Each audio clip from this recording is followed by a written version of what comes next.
ये निकाय है एमकेएम का। एमकेएम और पीपल्स पार्टी क्यों बंद करा रहे? हमारे कराची को क्यों बनने नहीं दे रही है?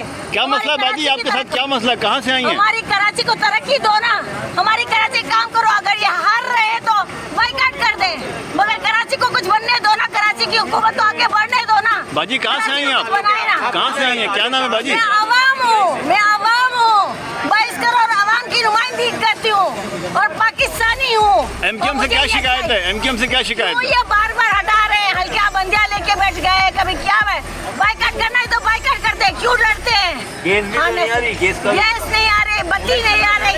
कराची के लिए इलेक्शन के बगैर जमात इस्लामी काम कर रही है। आप कौन से इलाके में रहती हैं? क्या कर रही है? मैं बहादुराबाद के इलाके में रहती हूँ और मैं कहती हूँ कि मेरा नाम पीटीआई से नहीं है, पीटीआई भी चोर जमात है।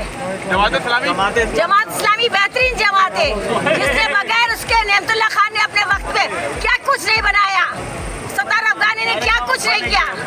अब ये डर क्यों रहे? हाफिज नहीं, रवाना कर बन रहा है तो मेर आओ ना, मुकाबला करो। आपको क्या